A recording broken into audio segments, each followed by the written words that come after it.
Rightio, this is the second part of a screen recording on how to use Google Drive, Hangouts, or YouTube live streaming, and Canvas to set up a collaborative activity. We've already looked at using Google Slides and Google Drawings, Google Drawings to effectively serve as a whiteboard, a collaborative whiteboard, which can also be done in a blank slide in Google Slides if you've got a lecture followed by an activity where everyone's going to brainstorm on the whiteboard or something like that. So we've set up those documents in Google Drive. Now we need to set up the collaboration space, the video conferencing or the live stream, and so we're going to use YouTube Live to do that. Checking that you're signed into YouTube using the account you want to use. I'm using my RMIT account here, and I'm just going to drop down and go to the Creator Studio. In the Creator Studio, a left menu appears, and one of those items is live streaming, and there's a drop down under that arrow for live streaming, and you want to start an event or set up an event. Now your past events are here, so you could go ahead and schedule all of your lectorials or lectures or tutorials or other sorts of activities here, and we'll go ahead and create one.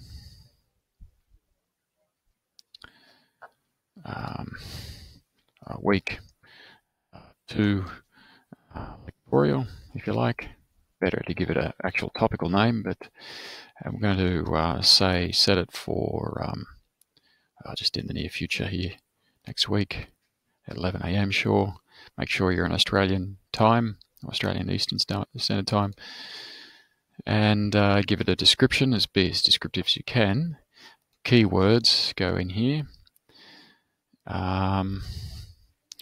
Collaboration using Google Drawing and Slides as our whiteboard.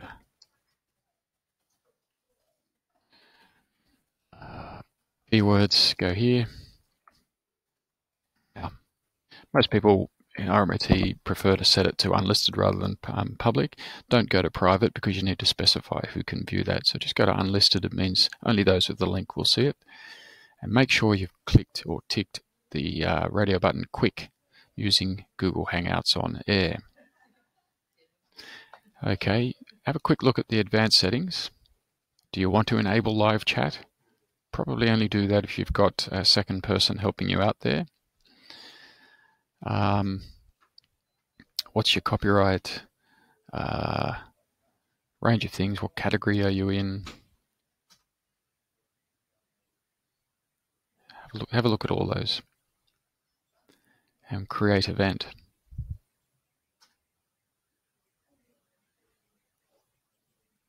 Now, if I hadn't have changed the date, it was defaulting to now. You could launch now. All right, so there's our week 2 lectorial. Let's go and have a look at that. And what it's doing is telling us a countdown clock of when that event is to be scheduled. So the way this is set up, anyone who comes to this page are waiting to see the live stream. This would be your live lecture or your guest presentation, a panel discussion or something like that. And when you launch it, you'll be taken into Google Hangouts to run that live stream. Chat can happen over here, and that's probably why you need a second person to monitor what's happening. The person looking at this page can set themselves a reminder, and that, I think, goes into their calendar. You can edit the background image and do all that sort of stuff. Okay, if you click share like you do on any other YouTube video, you can get the link to this page that you might want to put up in an announcement. Or if you want to embed it in a Canvas page or event, then click embed, and you've got the embed options. Copy that code. You want to show suggested videos at the video finishes, do player controls, etc., etc. I just leave those as default. Now let's go over to Canvas, and I'm going to put it in a calendar event.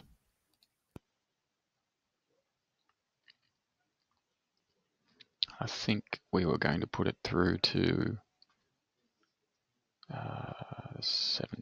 I can't remember now, but let's just imagine it's the 17th. So it's a new event, collaboration.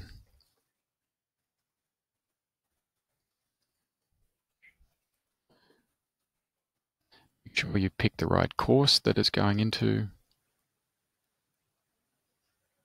And then more options.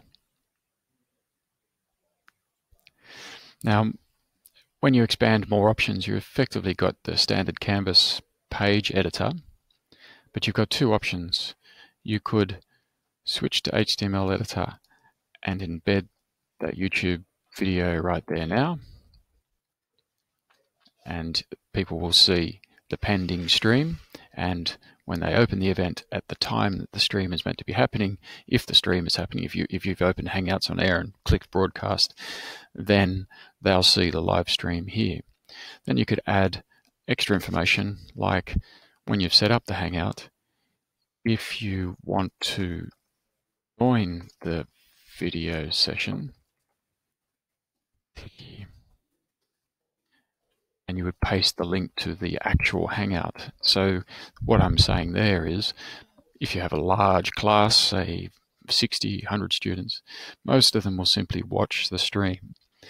If you want, think in terms of physical lecture, someone to come up to the lectern to make a comment or present their work, then they would need to click here to enter the Hangout, and the Hangout can host up to 15 people, I think, from memory. And leave it like that. If you didn't want to put the content in the actual event, but you wanted to create pages for some reason for each of the events, then you look over here, and in your pages drop down, you can link to a new page. So I click new page. What would you like to call this page?